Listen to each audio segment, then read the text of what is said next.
Comment développer une communion pleine, puissante et enrichissante avec notre Seigneur Jésus? Comment développer une communion pleine, puissante et enrichissante avec notre Seigneur Jésus? C'est le thème de cette série d'enseignements que nous commençons aujourd'hui. Notre première étape sera comprendre le véritable sens de la communion avec le Christ et Jésus. Comprendre le véritable sens de la communion avec le Christ et Jésus.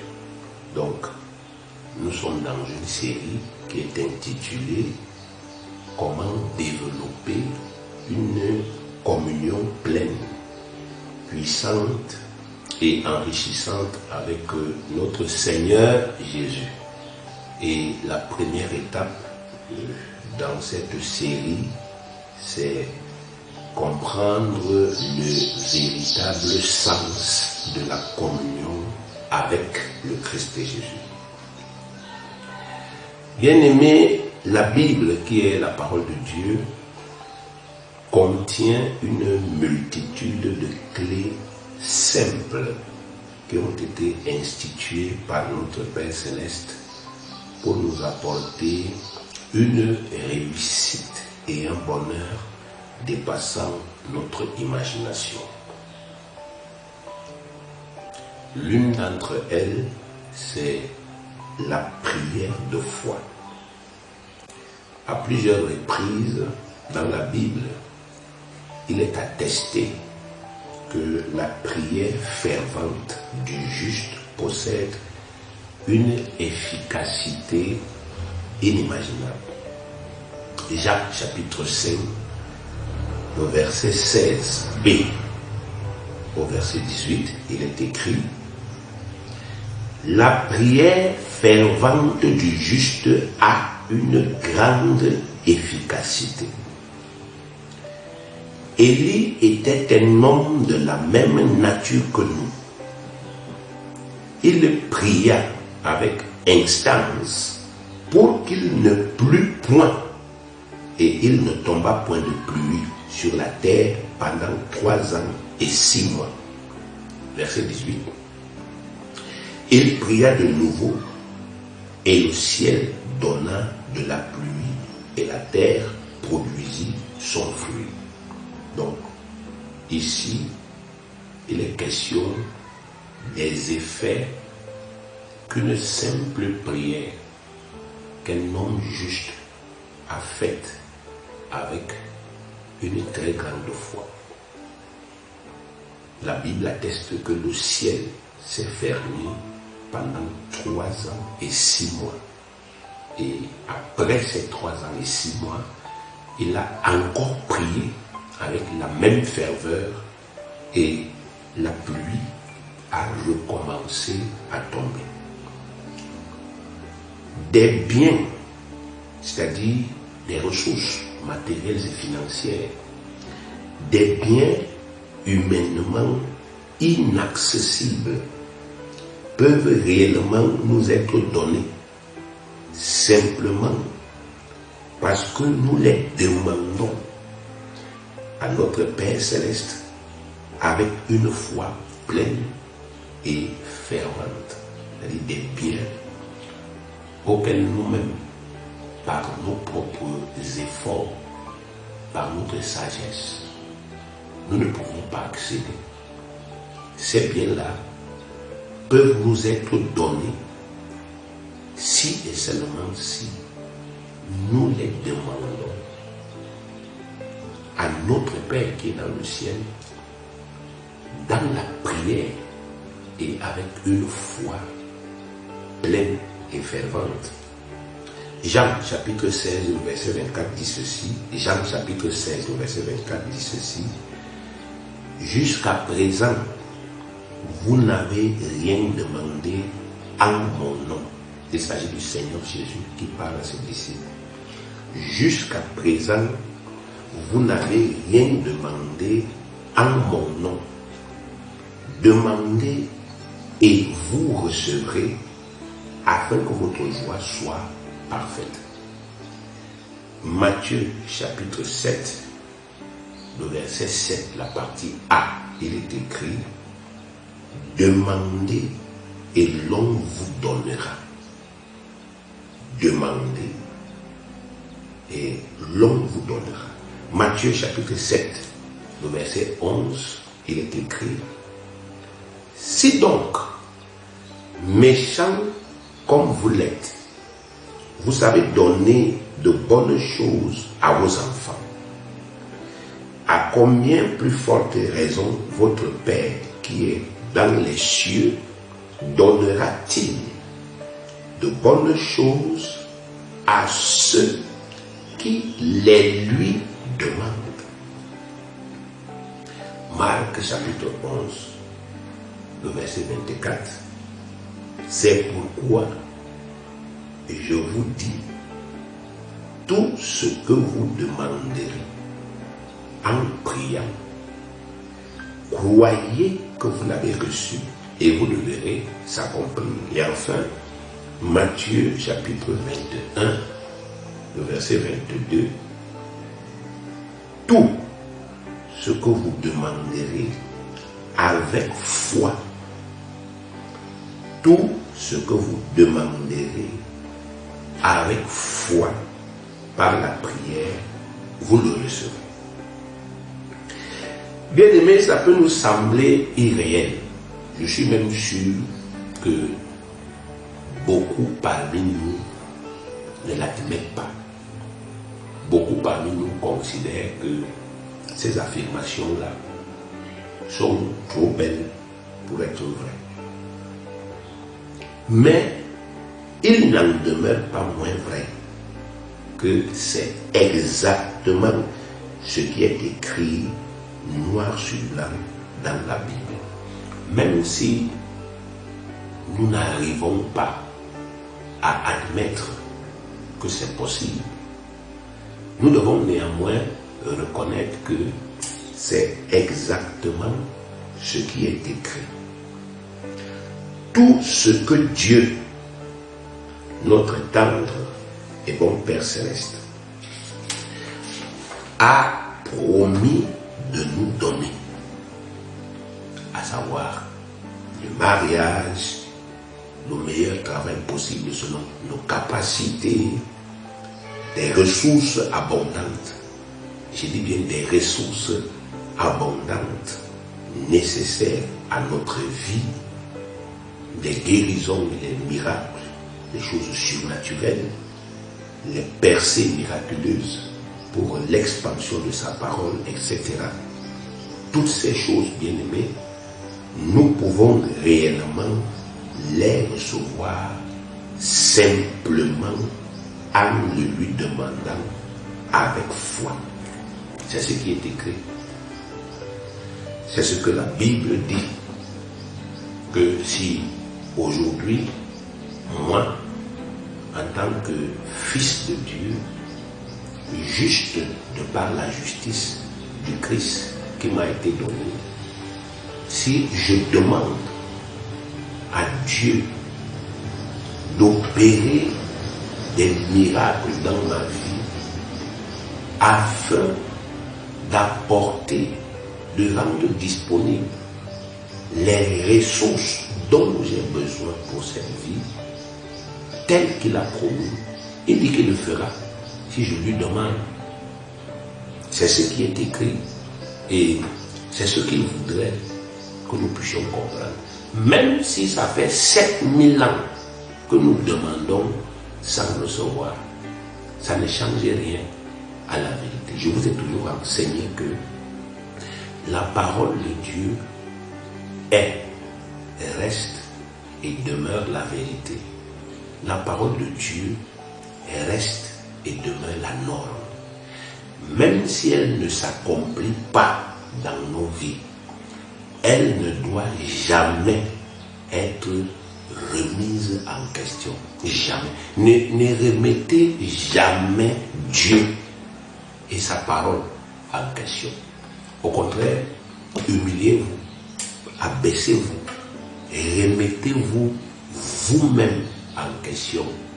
Voyez, examinez-vous pour voir si effectivement vous comprenez ce qu'il dit et si vous remplissez les conditions. Alors vous saurez, vous pourrez détecter ce qui est un obstacle, parce qu'il n'est pas un homme pour mentir.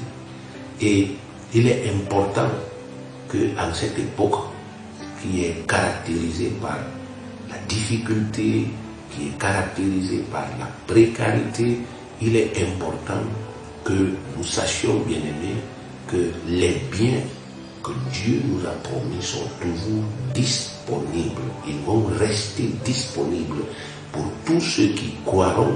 Ils seront disponibles et accessibles. Donc, les difficultés que nous avons vécues jusqu'à présent ne doivent pas nous pousser, bien-aimés, à remettre en question la fiabilité des promesses de notre Dieu.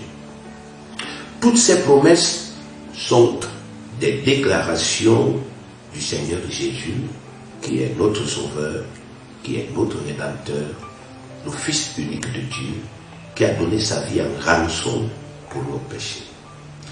S'il y a quelqu'un en qui nous pouvons faire entièrement confiance au sujet de Dieu, c'est bien le Seigneur Jésus.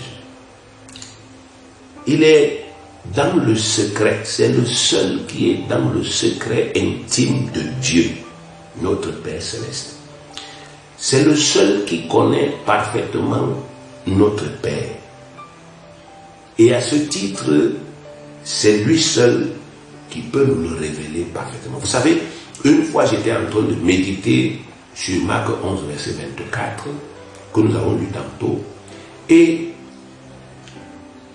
cela, n'est-ce pas, me paraissait excessivement simpliste. Je me disais, mais Seigneur, donc tu me dis que si je te demande quelque chose, peu importe la grandeur de cette chose, si je te demande une chose que tu as promis de me donner, peu importe sa grandeur, il suffit seulement que je croie dans mon cœur sans douter pour que cette chose devienne mienne. Et il m'a dit oui. C'est la vérité absolue parce que c'est sorti de la bouche de Jésus. Et ce jour, dans ma méditation, il m'a posé une question. Abraham, pourquoi tu veux mettre en doute ce que Jésus te dit? Est-ce que tu me connais comme Jésus me connaît? Est-ce que tu as l'expérience que Jésus a avec moi? Est-ce que tu m'as déjà vu comme il m'a déjà vu? Alors, si lui qui me connaît parfaitement, il te dit que c'est suffisant, crois-le, sois comme un enfant. Et je voudrais partager cela avec vous pour vous encourager aussi à commencer véritablement à croire toutes les choses que notre Seigneur Jésus nous dit au sujet de notre Père. Parce que nous ne voyons pas notre Père. Mais le Seigneur Jésus, nous l'avons quand même vu.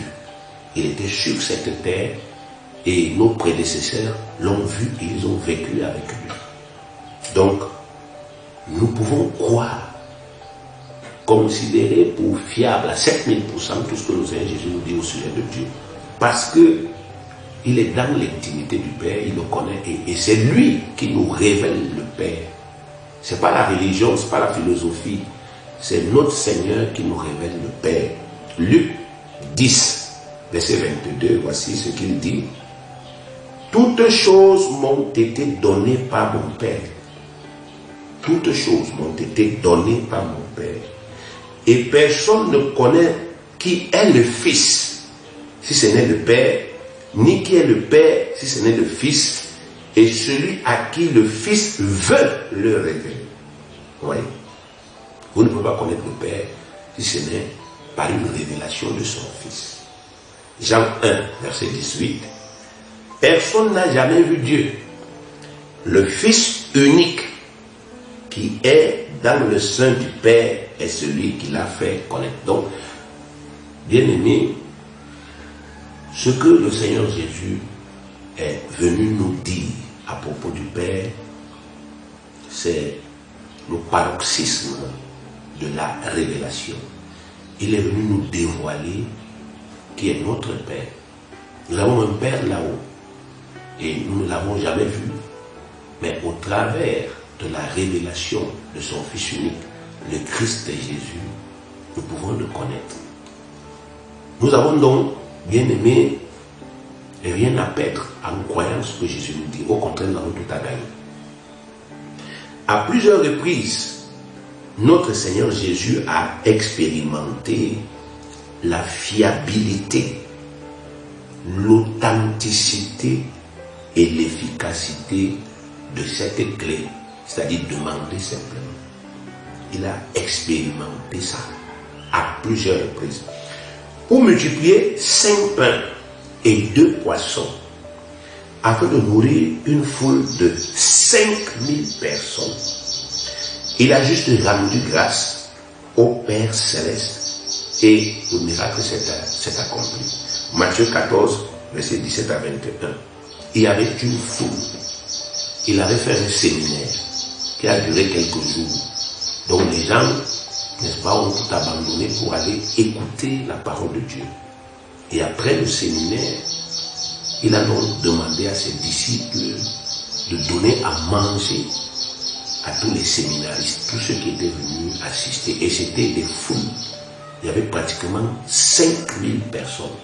Et les disciples n'avaient pas assez de moyens et de ressources. Alors, Jésus a fait ce jour un miracle. Vous imaginez, bien aimé, si nous avions la possibilité de croire comme Jésus, nous ferions aussi ces miracles chaque fois que nos moyens et nos ressources humaines seraient limitées. Parce que Jésus a dit que ce que moi j'ai fait, si vous croyez en moi, vous ferez de même. Jean 14, 12, il a dit. Ça veut dire quoi? Que chaque fois que nos ressources humaines sont limitées, nous pouvons opérer un miracle.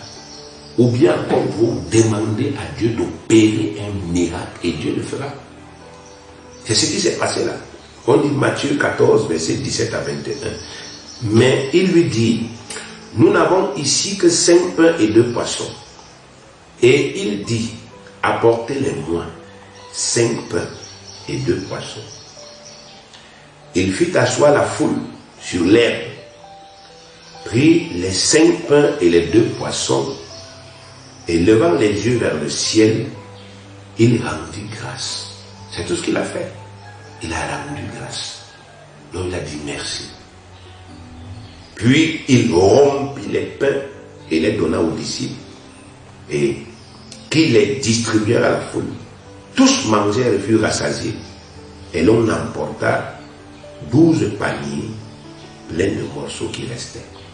Ceux qui avaient mangé étaient environ 5000 hommes, sans les femmes et les enfants. Donc au fur et à mesure qu'il rompait le pain, ça se multipliait. Et il a nourri 5000 hommes. Et il est resté 12 paniers pleins de nourriture. Simplement parce qu'il a rendu grâce à Dieu.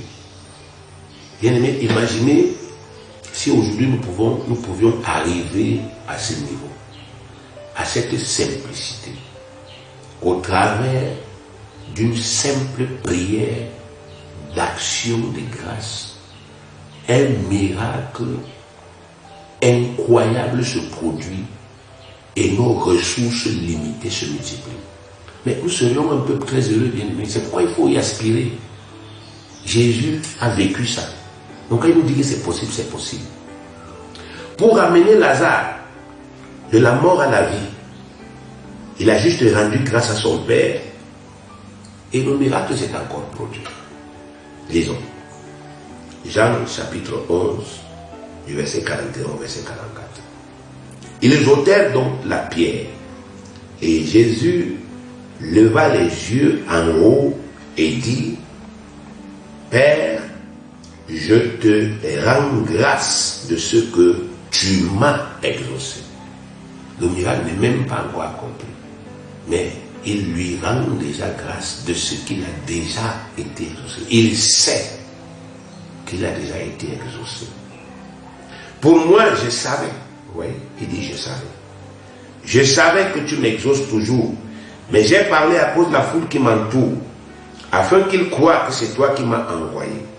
Ayant dit cela, il cria d'une voix forte, Lazare, sors. Et le mort sortit, les pieds et les mains liés de bandes et le visage enveloppé d'un linge. Jésus leur dit, déliez-le et laissez-le aller. Je savais que tu m'exauces toujours.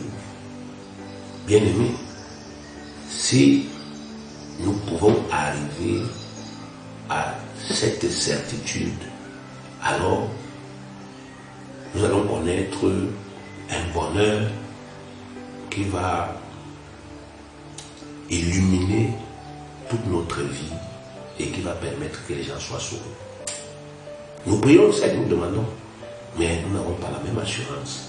Et je crois qu'aujourd'hui, il est important pour nous de réfléchir, de méditer à ce sujet.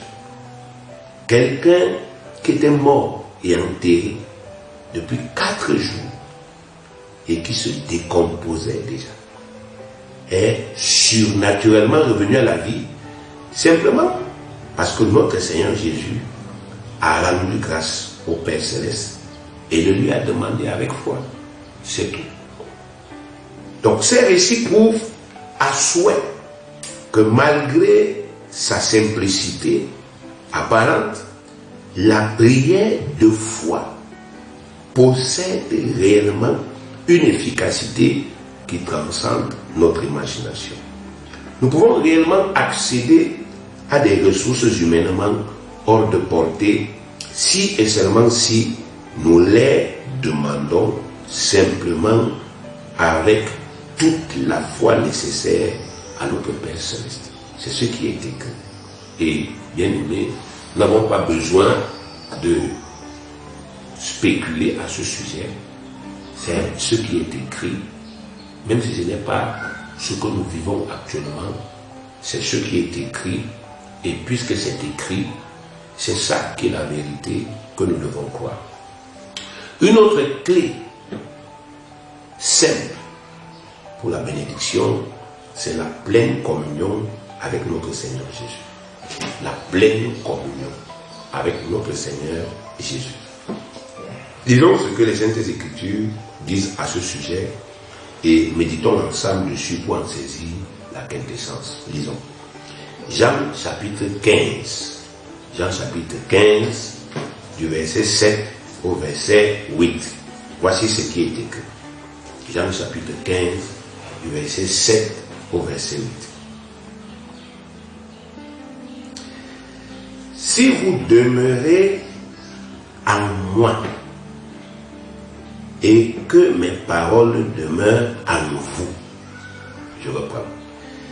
Si vous demeurez en moi et que mes paroles demeurent en vous, demandez ce que vous voudrez et cela vous sera accordé. Si vous demeurez en moi et que mes paroles demeurent en vous, demandez ce que vous voudrez et cela vous sera accordé. Si vous portez beaucoup de fruits, c'est ainsi que mon Père sera glorifié et que vous serez mes disciples. Ici encore, c'est toujours notre Seigneur, Jésus le Christ, qui nous dévoile un autre secret qui lui a permis de toujours obtenir de notre Père Céleste ce qu'il voulait. Il nous parle encore d'une chose qu'il a expérimentée. Il a toujours obtenu de Dieu ce qu'il voulait. Chaque fois qu'il a demandé, il a obtenu. Et il nous donne les secrets. Il nous dit en substance, dans ce passage de l'évangile de Jean, que si nous faisons avec lui comme il a toujours fait avec le Père, c'est-à-dire si nous demeurons en lui et si nous laissons ses paroles demeurer en nous, comme il est toujours resté fondé et enraciné dans les paroles du Père, tout ce que nous demanderons au Père en son nom nous sera gracieusement accordé. Simple, clair, net, limpide. Tout ce que nous voulons, tout ce que nos cœurs désirent secrètement peut vraiment nous être largement accordé. Si et seulement si nous demeurons en Jésus et si les paroles de Jésus, les paroles qu'il nous a enseignées, les commandements qu'il nous a donnés au travers de ses 16 apôtres demeurent en nous. C'est une autre des clés. Et bien aimé, il a aussi expérimenté ça. Son Père a toujours exaucé ses prières. Et il dit que le Père peut aussi faire de même avec nous. Mais la condition, c'est que vous devez demeurer en moi. Et vous devez laisser que mes paroles demeurent en vous.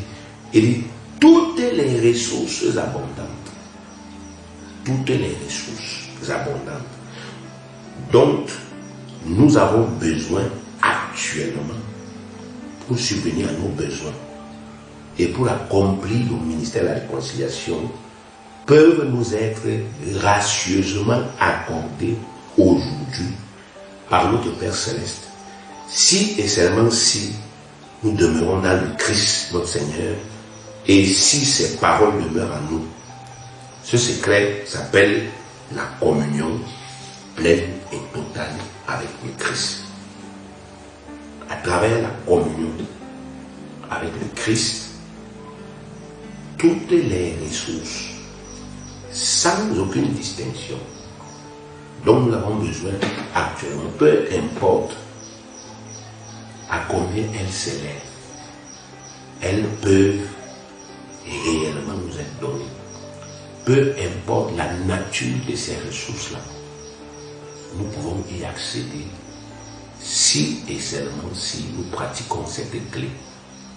Donc, bien aimé, je crois que le Seigneur, dans notre processus de croissance, a besoin que nous puissions parvenir à une plus grande maturité en ce qui concerne la compréhension des clés qu'il a instituées pour nous apporter le bonheur.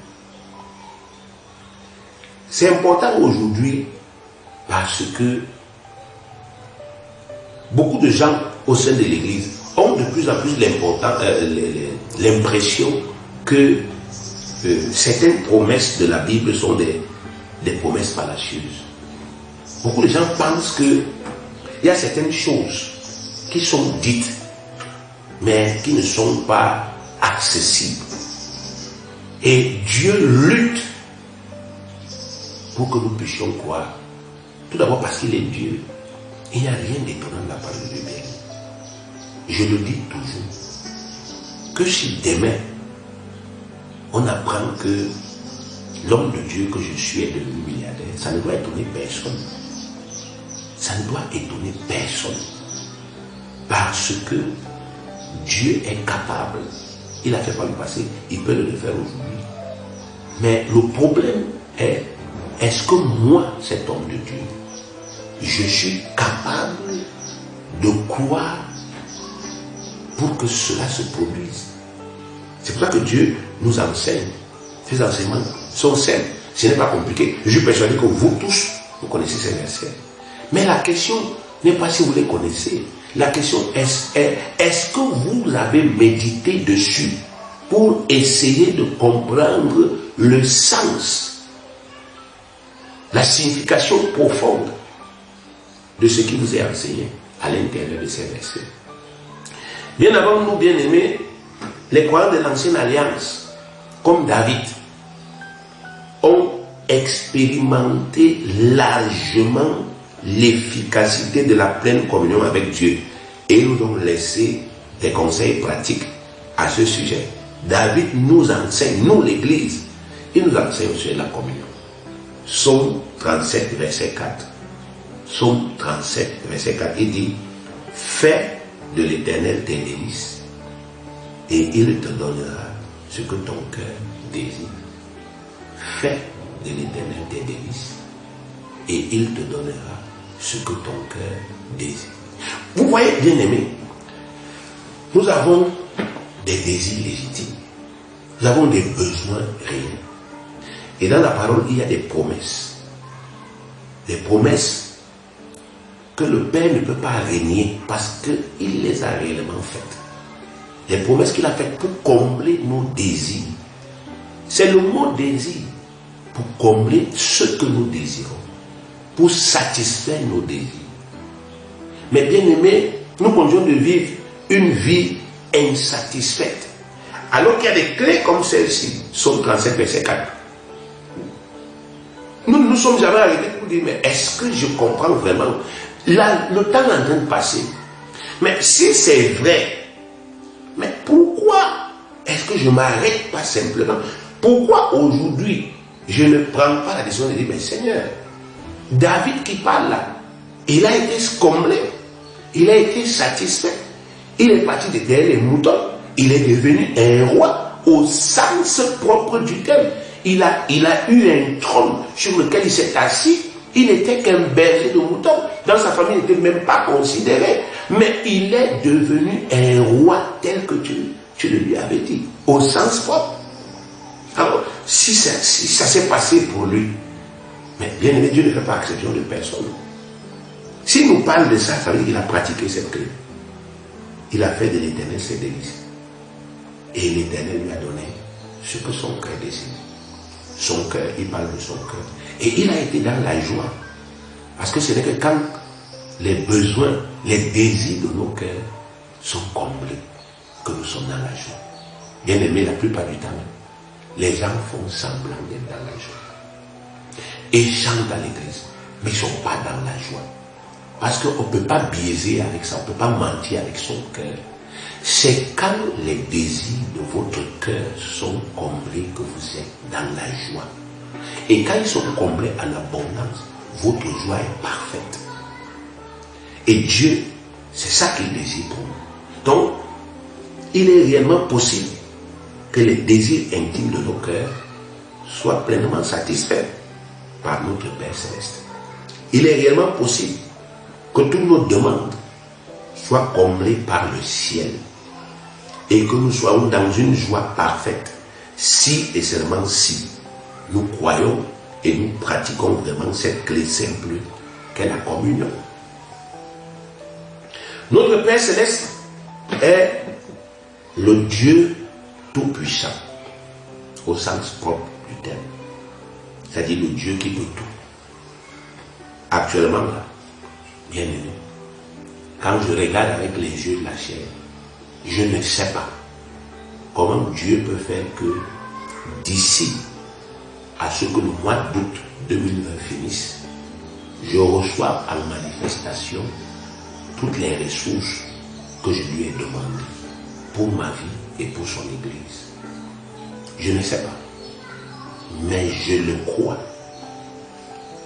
Je suis convaincu et je travaille dans mon cœur et je fais travailler mon intelligence, je fais travailler mon cœur, je médite sur qui il est, je marche, il m'arrive de marcher à pied en regardant le ciel, en regardant la terre et en m'appuyant sur la grandeur du ciel et de la terre pour nourrir ma foi et pour dire, pour confesser à l'adversaire, oui, même comme je ne sais pas comment ça peut se passer, le type là, celui qui est mon Père, celui qui a créé les cieux là, il est capable de le faire. Et rien ne lui est impossible. Tout ce qui nous dépasse ne le dépasse pas. Il est capable de le faire avec une aisance et une simplicité, une facilité déconcertante. Des choses qui nous dépassent, des choses qui dépassent notre entendement. Lui, Dieu, il peut les faire avec une facilité terrible. qui nous laisse sans voix et qui nous inspire simplement de l'acclamer, de lui dire non, tu es grand. Je ne pouvais jamais imaginer ça. Genèse 18, verset 14. C'est ce qu'il a dit à Abraham, il dit à sa femme. Parce que quand il a dit à Sarah que je vais revenir la même période l'année prochaine, tu auras un fils, elle arrive. Il dit ceci. Genèse 14, 18. Genèse 18, 14, pardon. Genèse chapitre 18, verset 14. Y a-t-il rien qui soit étonnant de la part de l'Éternel?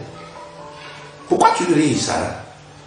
Est-ce qu'il y a quelque chose qui soit étonnant de ma part? Si on dit que moi je t'ai donné des jumeaux, des triplés à ton âge là, qu'est-ce qui t'étonne dedans? Je suis Dieu. Je suis Dieu. Si tu ne le savais pas, prends conscience. Notre Père est Dieu. Notre Père est le Dieu Tout-Puissant. C'est le premier pilier sur lequel notre foi doit reposer. L'apôtre Paul dit aux Corinthiens, quand moi je suis venu vous prêcher, mon évangile ne consistait pas en parole, ou bien, n'est-ce pas, effectivement, en rhétorique, ou bien, je ne sais pas, en philosophie. Mon évangile consistait en une démonstration de la puissance de Dieu, afin que votre foi ne soit pas fondée sur la sagesse des hommes, mais qu'elle soit fondée sur ce que Dieu peut faire, sur sa puissance. Notre foi doit être fondée sur ce que Dieu peut faire, bien aimé. Elle ne doit pas être fondée sur le mal que nous vivons. Elle ne doit pas être fondée sur nos limites. Elle ne doit pas être fondée sur nos défaillances. Elle doit être fondée sur ce que Dieu est et sur ce qu'il peut faire. Et la Bible dit dans Luc 1, verset 37, car rien n'est impossible à Dieu. Il faut que nous fassions les efforts nécessaires pour renouveler notre intelligence, parce que nous sommes sa famille, nous sommes ses enfants.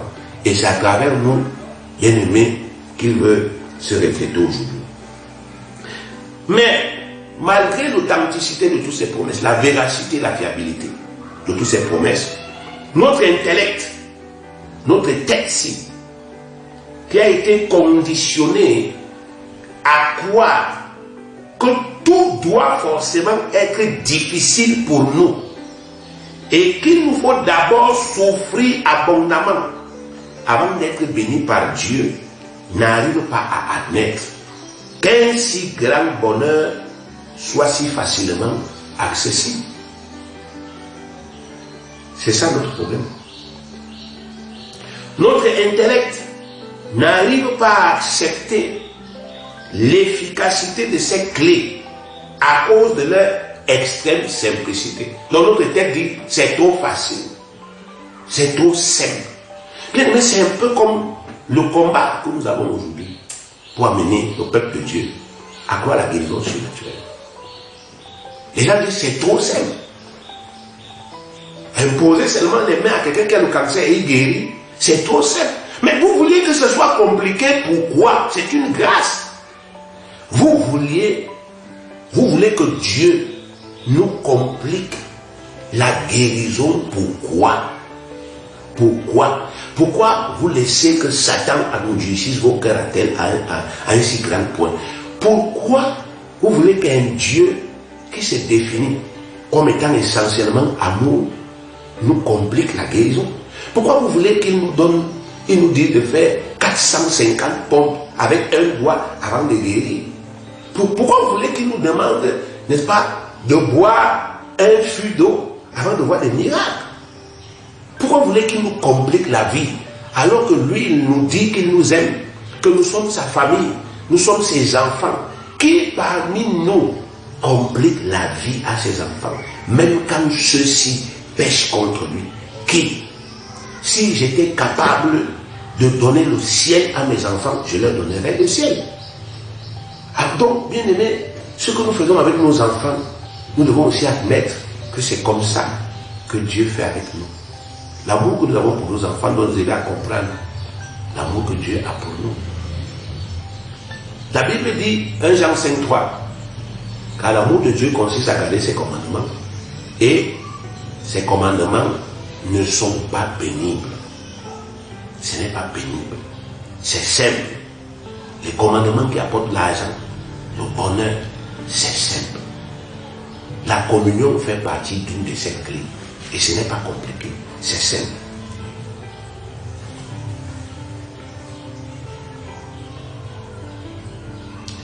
Tout au fond de nous, il y a constamment une voix qui s'appuie sur nos souffrances, sur nos échecs, sur les déboires et sur la misère que nous avons connue jusqu'ici, malgré nos prières, malgré nos efforts, pour nous inspirer de ne pas y croire. Nous voulons bien y croire, mais le diable s'appuie. Ah, n'est-ce pas, tu as cru le mois passé. Tu as alors eu quoi? Tu as cru, non? Tu as bien cru, mais tu n'as rien eu. Tu as demandé toute l'année passée, non? Mais tu n'as rien eu. Donc il s'appuie sur ces choses-là pour nous inspirer de ne pas croire à la simplicité de ces cœurs. C'est pourquoi, bien aimés, nous devons encore réexaminer minutieusement et humblement. La Bible dit que, quand c'est de la parole de Dieu, il dit, soyez doux. C'est-à-dire, ne vous opposez pas. Laissez que Dieu vous enseigne avec douceur. Recevez cette parole avec douceur. Si vous n'avez pas cette attitude de cœur, vous ne pourrez jamais rien comprendre. Donc, il est indispensable que nous réexaminions minutieusement et humblement tout ce que la parole de Dieu dit au sujet de la communion, afin de saisir le sens profond de cette clé et d'être affranchi de l'emprise de ce doute. Toute là doit partir. Mais pour qu'il parte, il faut que nous laissions la parole de Dieu nous révéler, n'est-ce pas, la quintessence même de ce qui est contenu dans cette loi. La Bible dit que si vous demeurez dans ma parole, vous êtes vraiment mes disciples. Vous connaîtrez la vérité et la vérité vous affranchira. Qu'est-ce que la Bible entend donc concrètement par communier pleinement avec le Christ Jésus? Parce que c'est ça la clé. La clé qui nous permet de recevoir tout ce que nous demandons à Dieu. C'est la communion avec le Christ. Alors, qu'est-ce que la Bible entend réellement ou bien concrètement par communion avec le Christ? Le mot communion vient du grec koinonia. Koinonia, qui veut dire plein partage.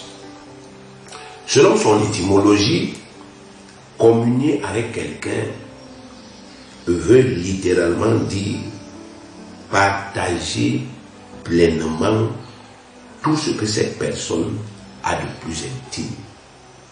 Partager pleinement tout ce que cette personne a de plus intime.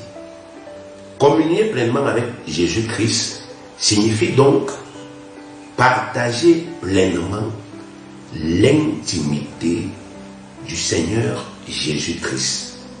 C'est-à-dire partager totalement, sans réserve, ses idées, sa vision, ses ambitions, ses désirs et ses sentiments. Donc c'est ça, communier pleinement avec le Christ. Le né de nouveau, qui est en communion avec le Christ, au sens propre du terme, c'est celui qui a réellement adhéré aux idées du Seigneur. Celui qui a connu les idées du Seigneur et qui y a adhéré. Celui qui a totalement adhéré à la vision christique des choses. La vision que le Christ a. Celui qui a totalement adhéré aux ambitions messianiques, les ambitions du Messie. Celui qui a adhéré sans réserve à ses desseins divins et qui a fait sien ses sentiments de fils de Dieu. Voilà en vérité ce que traduit l'expression demeurer en Christ que nous avons lu tantôt dans Jean chapitre 15. Donc celui qui a adhéré à la vision christique, celui qui a adhéré à ses ambitions messianiques, les ambitions du Messie, celui qui a adhéré sans réserve à ses desseins divins et qui a fait sien ses sentiments d'enfant de Dieu, celui-là est en communion avec le Christ. Comme nous pouvons le constater, bien aimé, il ne s'agit pas d'un slogan creux ni d'un simulacre. Il est plutôt question d'une réelle volonté de laisser le Christ vivre pleinement en nous et de laisser ses pensées primer dans notre cœur et dans notre vie. Donc, c'est ça ce que traduit la communion avec le Christ. La communion avec le Christ émane de notre volonté de laisser le Christ primer, de laisser le Christ vivre en nous et de laisser ses pensées primer dans notre cœur et dans notre vie. Quand quelqu'un décide de communier avec le Christ, il ne fait pas semblant de se convertir, il se convertit réellement. Quand quelqu'un décide de communier avec le Christ, il ne fait pas semblant de mourir à lui-même, pas de se suicider, de mourir. C'est une figure qui veut dire renoncer à son moi et renoncer à lui-même pour laisser vivre le Christ. Et c'est cette renonciation qui aboutit à une totale transmutation. Luc 9, 23 dit ceci. Puis il dit à tous, c'est le Seigneur Jésus qui parle, si quelqu'un veut venir après moi, qu'il renonce à lui-même, qu'il se charge chaque jour de sa croix et qu'il me suive. Bien-aimés, la plupart du temps, nous prétendons être en communion avec le Christ. C'est ce que nous disons. Je suis en communion avec le Christ. Mais à travers cet enseignement, le Seigneur a envie de nous montrer que parfois, nous prononçons des paroles dont nous ne mesurons pas l'ampleur. Être en communion avec le Christ et Jésus, être en communion avec le Seigneur Jésus, qui est le Christ, le Messie de Dieu, bien aimé, c'est partager pleinement ses pensées. Celui qui est en communion avec le Christ, c'est celui-là qui a laissé délibérément le Christ primer en lui. Celui qui a délibérément laissé que la vision du Christ, les desseins de Christ, les ambitions de Christ, les sentiments et les désirs de Christ prennent en lui, prennent le pas sur sa propre vision, ses propres desseins, ses propres désirs, sa propre volonté et ses propres sentiments. C'est celui-là qui est en communion avec le Christ.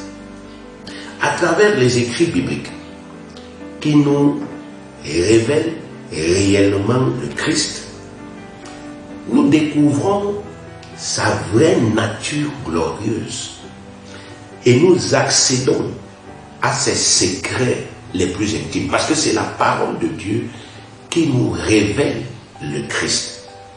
Et quand nous méditons cette parole, nous découvrons au fur et à mesure la gloire du Christ et nous découvrons ses secrets les plus intimes. Et quand nous nous laissons absorber par cette gloire, nous demeurons en lui et ses paroles demeurent en nous, illuminant toute notre vie et nous communiquant la même gloire que lui. C'est ce qui est écrit. Donc quand nous découvrons cette gloire et que nous la laissons nous absorber, nous laissons sa vision absorber la nôtre, nous laissons ses désirs absorber les nôtres, alors, bien aimés, cette gloire nous transforme.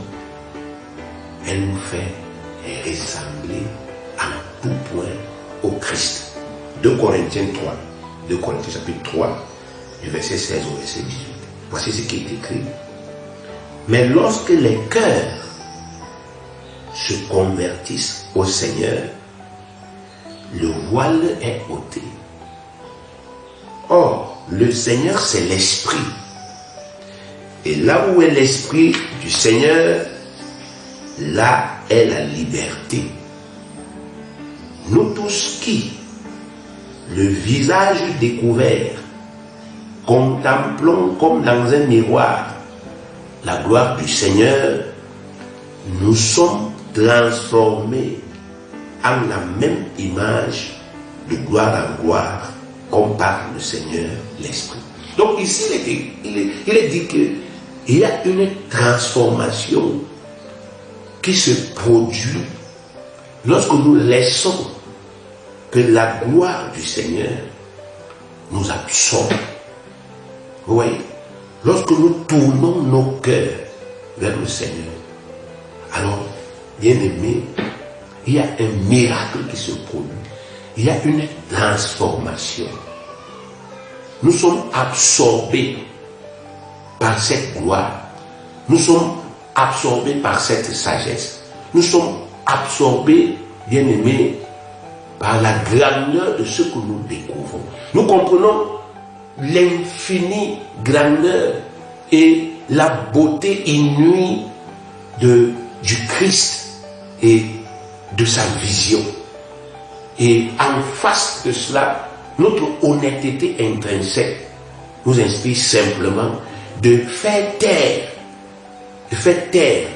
notre propre volonté, nos propres désirs, nos propres aspirations, et de laisser que ces aspirations christiques puissent prendre le pas, puissent nous envahir. Voilà ce qui se passe, bien aimé. En demeurant en lui et en laissant ses paroles demeurer en nous, nous devenons une même plante avec lui, faisant parfaitement un avec lui. De même qu'il a été avec son Père Céleste, en adhérant totalement et sans réserve à sa volonté. C'est là où l'unité de cœur, l'unité d'esprit, l'unité de vision, l'unité des désirs se produit avec le Christ. C'est là où cette unité se réalise. On ne peut pas réaliser ça, bien aimé, en n'allant pas à la découverte, premièrement à la découverte de la gloire de Christ. Or, combien parmi nous payent le prix dans cette richesse? Les gens se disent, oh, j'ai le Saint-Esprit, je parle en langue, et puis la Bible dit que s'il n'y a pas l'amour des dames, l'amour de Christ, même celui qui parle en langue, il est comme un airain qui résonne une cymbale qui retentit. Et les gens parlent en langue, bien aimé, mais ce n'est pas suivi de puissance. Parce qu'il n'y a même pas une découverte de ce qu'est nous parler en langue. On n'est pas venu dans la parole pour méditer. Mais c'est la parole qui révèle Dieu et c'est la parole qui révèle le Christ. Lui, le Christ, a réalisé l'unité avec son Père. Il est écrit dans Jean 10, verset 30.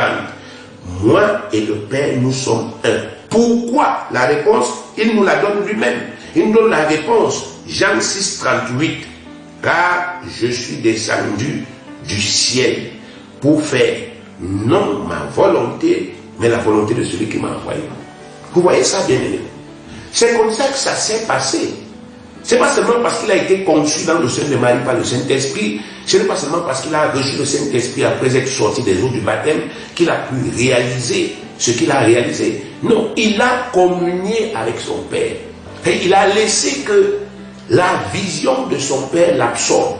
Il a laissé que les désirs les plus secrets de son Père, qui lui ont été révélés par son Père, absorbent ses désirs. C'est pourquoi il a pu prier avant d'être arrêté. Il a dit, mon Père, s'il est possible que cette coupe s'éloigne de moi, toutefois, non pas ma volonté, mais ce que tu veux. Vous voyez, il a pu prier comme ça, parce que c'était devenu sa vie. Sa vie, c'était laisser que la volonté de Dieu absorbe la sienne. Sa vie, c'était communier avec son Père. Dès cet instant, c'est lui, le Fils unique, le serviteur fidèle, le roi des rois, le Messie et le Christ de Dieu qui commence à s'exprimer à nous. Il inhibe totalement notre vieil homme. Il veut dire, il absorbe ça. Et notre vieil homme, c'est quoi? Ce sont d'abord nos peurs, nos craintes, nos doutes, nos faiblesses, nos tares, nos manquements. Bref, toutes les choses émanant de notre nature humaine imparfaite. Donc il inhibe toute notre imperfection et il commence à s'exprimer librement et puissamment à travers notre vie. C'est ce qui explique le fait que des pécheurs sont devenus des saints apôtres du Christ sur la terre. Ils ont permis que cette communion avec lui se réalise. C'est vous, bien-aimés, qui avez les clés de votre cœur. La Bible dit, je me tiens à la porte et je frappe. Celui qui entend ma voix et qui ouvre, j'entre. C'est vous qui avez les clés de votre cœur. Mais vos cœurs sont fermés. Vous savez pourquoi? Parce que vous ne voulez pas perdre votre vie. Vous ne voulez pas perdre vos ambitions. Vous ne voulez pas perdre vos désirs à vous. Vous avez l'impression que si vous perdez vos désirs, vous serez malheureux. Vous avez l'impression que si vous laissez que vos désirs soient absorbés par les désirs du Christ, vous allez être malheureux. Et vous fermez, même inconsciemment, vous vous fermez au Christ. Quand il veut entrer, vous fermez, vous durcissez. Il y a des choses que vous n'acceptez pas de lui. Pourtant, ces choses sont écrites. Pourtant, elles sont écrites noir sur blanc. Elles sont vraies. Elles sont la volonté de Dieu. Mais parce que, bien-aimés, vous n'êtes pas allé à la découverte de sa gloire, parce que vous n'avez pas encore été illuminé, alors vous ne comprenez pas que ces desseins transcendent les vôtres. Quelque part, dans le livre d'Ésaïe, au chapitre 55, le verset 8 à 9, Dieu a dit, mes pensées ne sont pas vos pensées, mes voix ne sont pas vos voix. Autant les cieux sont élevés au-dessus de la terre, autant mes pensées sont élevées au-dessus de vos pensées et mes voix au-dessus de vos voix. Donc une manière de vous dire, bien-aimés, vos petites pensées qui émanent de votre intelligence limitée ne peuvent en d'aucune manière vous apporter le réel bonheur. Mais si vous laissez que les pensées de Dieu prennent le pas, alors il y aura communion avec Christ. Et si vous êtes en communion avec Christ, vous êtes en communion avec Dieu. Et là, il n'y aura plus d'obstacles.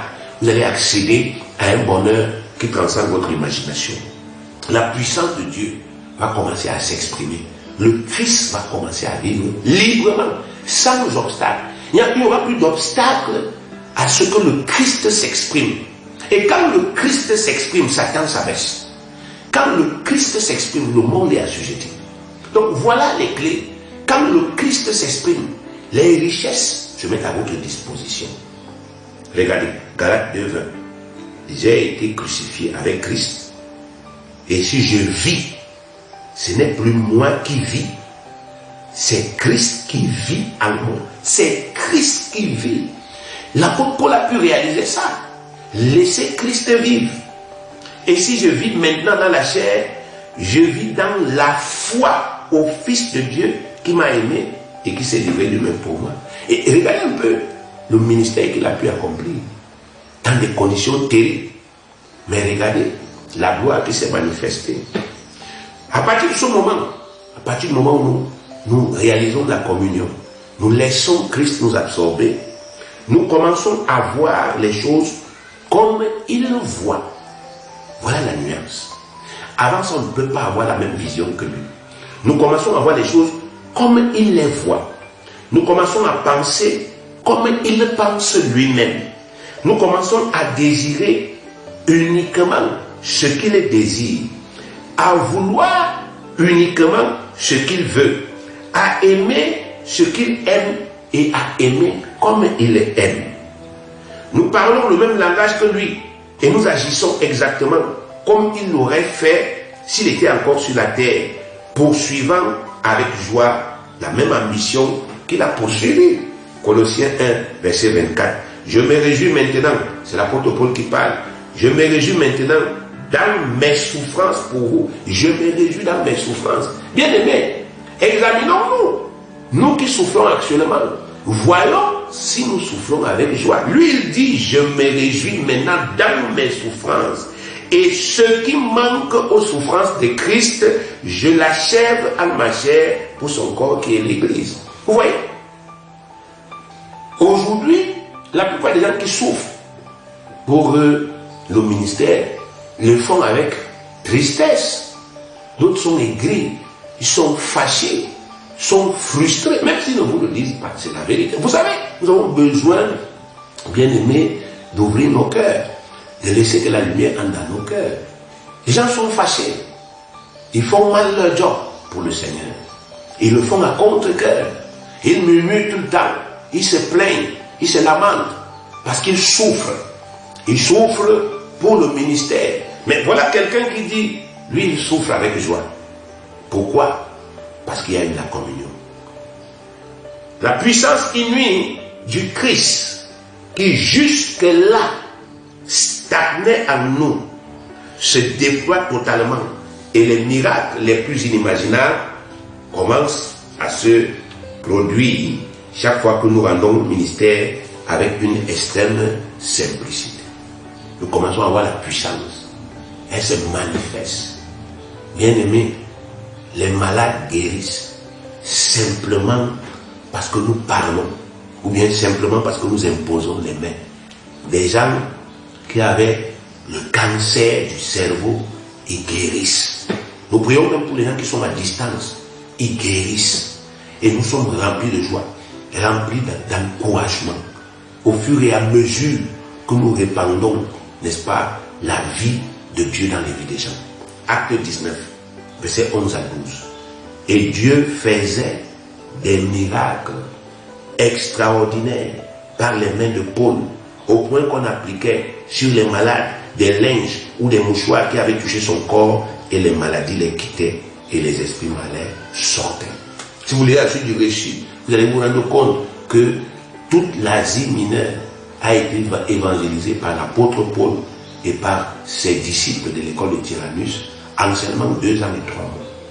À cause de cette grâce, nos prières rencontrent totalement l'adhésion et l'approbation du Père Céleste, exactement comme les siennes se sont, n'est-ce pas, effectivement, ont rencontré cette adhésion par le passé et ont été exaucés. Vous savez, quand vous étudiez, n'est-ce pas, la vie de Christ à travers les évangiles, vous vous rendez compte que toutes les prières qu'il a adressées au Père ont été exaucées. La clé, c'était quoi? La clé, c'était que lui et le Père étaient un. Donc, ces prières étaient l'expression de la volonté de Dieu. Ces prières traduisaient les désirs de Dieu. De la même manière, nous aussi, si nous réalisons la communion avec le Christ, nos prières ne vont plus traduire notre convoitise. Ça ne va plus traduire notre égoïsme, mais ça va traduire l'expression de ce que le Christ veut, et ça va rencontrer l'adhésion de Dieu, et il va nous exaucer de la même manière qu'il exauçait son fils hier. Jérémie 29, 12. Vous m'invoquerez et vous partirez, vous me prierez et je vous exaucerai. C'est clair. Le Père Céleste nous comble de toutes ses grâces et nous accédons aisément à toutes les ressources abondantes que Dieu avait préparées pour notre vie et pour le ministère de la réconciliation. On ne lutte plus. Les portes s'ouvrent. La grâce de Dieu. Vous savez, bien aimé, la grâce de Dieu dépasse toutes les dettes que vous avez actuellement. L'argent qui vous appartient par grâce, ça dépasse toutes les dettes que vous avez. Ça peut payer toutes vos dettes. Et il vous restera encore en abondance pour acheter une maison, il vous restera encore en abondance pour faire le ministère. Ce que Dieu vous a donné par grâce, ça dépasse votre imagination. Mais vous ne pouvez entrer dans cette grâce que si vous avez la communion avec le Christ. Ésaïe 45, le verset 3, dit ceci: je te donnerai des trésors cachés, des richesses enfouies, afin que tu saches que je suis l'Éternel qui t'appelle par ton nom, le Dieu d'Israël. Il dit, je vais te donner. Il n'a pas dit, tu vas aller fouiller. Il dit, je te donnerai. Nous sommes bénis d'une bénédiction qui dépasse notre entendement. Une grâce surabondante nous accompagne et nous vivons un bonheur sans précédent. Acte 4, verset 33. Les apôtres rendaient avec beaucoup de force témoignage de la résurrection du Seigneur Jésus. Et une grande grâce reposait sur eux. Pourquoi? À cause de la communion avec le Christ. Nous devenons des hommes spirituels ayant pleinement accès à la pensée du Christ et pouvant juger objectivement de tout sans risque de nous tromper. 1 Corinthiens 2, verset 15 à 16.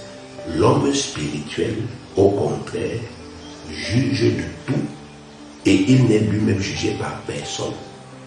Car qui a connu la pensée du Seigneur pour l'instruire? Or, nous qui avons la communion, nous qui avons réalisé la communion avec le Christ, nous avons la pensée du Christ. Voilà la clé, bien-aimés. Laissez que la parole nous révèle la gloire de Christ, les desseins glorieux du Christ, les pensées glorieuses du Christ, la vision céleste du Christ, et à laisser que ça nous absorbe au détriment de notre vision limitée. Ne plus résister. Ne plus avoir peur de perdre notre petite ambition personnelle. Ne plus avoir peur de perdre nos petits plans secrets.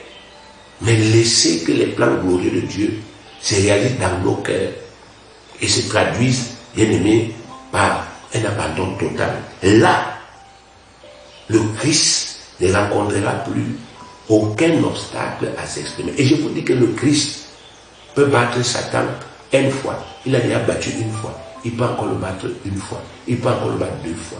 Mais si nous continuons d'être vaincus, c'est parce que nous ne l'avons pas encore laissé pleinement vivre à nous. On n'a pas encore réalisé ça.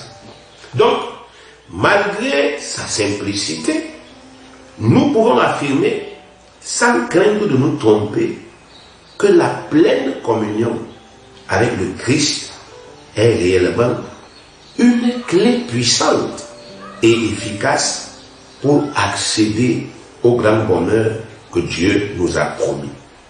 La pleine communion avec le Christ est la seule clé qui nous permet de devenir réellement un avec le Christ Jésus.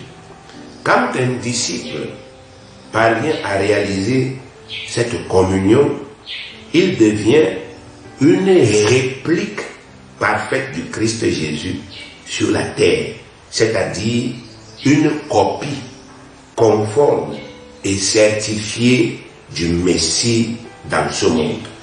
Il partage pleinement la gloire du Christ, la sagesse du Christ, la puissance du Christ, la richesse du Christ, ainsi que toute son autorité. Il jouit auprès du Père de la même confiance que son Maître et il possède un accès illimité à toutes les ressources divines dévolues au ministère de la réconciliation. Si jusqu'à présent nous ne l'avions pas encore compris, Dieu désire que nous en soyons pleinement persuadés dès aujourd'hui. La pleine communion avec le Christ Jésus est réellement le secret de l'accession au bonheur divin. Jean 15, 7, si vous demeurez en moi et que mes paroles demeurent en vous, demandez ce que vous voudrez et cela vous sera accordé. La réciproque est vraie, la réciproque est aussi vraie. Si vous ne demeurez pas en moi et si mes paroles ne demeurent pas en vous, demandez ce que vous voudrez et cela ne vous sera pas accordé. Bien-aimés, malgré notre souffrance, malgré nos échecs, ne doutons plus, ne résistons plus, n'hésitons plus. Saisissons plutôt cette grande opportunité qui nous est offerte pour accéder à un bonheur qui nous dépasse et qui comblera de joie, et qui permettra à nos proches d'être sauvés. Les gens qui nous entourent, là, à qui nous prêchons tous les jours, ils ont envie de voir. La Bible dit que la création attend avec un ardent désir la révélation des fils de Dieu. Le jour où ils verront cette gloire en manifestation dans nos vies, alors, bien-aimés, ils croiront à notre message sans hésiter. Mais pour qu'ils le voient, nous ne devons plus résister à Jésus. Nous devons laisser Christ vivre en nous. Nous devons laisser ses paroles demeurer en nous, absorber toutes nos idées, toutes nos pensées, tous nos désirs les plus secrets, les plus intimes. Nous devons laisser qu'il vive en nous. Donc, prenons dès aujourd'hui, bien-aimés, dans le cadre de ce ministère qu'il nous a confié et de cette assemblée que nous avons constituée, prenons la décision ferme et irréversible de laisser les paroles de Christ prendre désormais le pouvoir dans nos cœurs et demeurer permanemment en nous, même si cela nous cause des désagréments. Laissons Christ commencer réellement à vivre en nous par la foi, en nous dépouillant nous-mêmes du vieil homme, même si ça nous fait souffrir. Nous serons surpris par les résultats. Éphésiens 4, verset 24. Mais vous, ce n'est pas ainsi que vous avez appris Christ. Si du moins vous l'avez entendu, et si conformément à la vérité qui est en Jésus, c'est en lui que vous avez été instruits à vous dépouiller, eu égard à votre vie passée, du vieil homme qui se corrompt par des convoitises trompeuses, à être renouvelé dans l'esprit de votre intelligence et à revêtir l'homme nouveau créé selon Dieu dans une justice et une sainteté que produit la vérité. Bien-aimés, nous le devons à Jésus. Nous devons payer ce prix pour que Jésus, le Christ, commence réellement à vivre en nous, pour que cette communion soit réalisée et que, bien-aimés, nous soyons pleinement équipés pour accomplir son œuvre. Que Dieu bénisse chacun d'entre vous qui a été touché par cet appel de Christ, à qui l'amour de Christ inspire de ne plus lui résister. Que Dieu vous bénisse et que Dieu vous aide à le réaliser au nom de Jésus.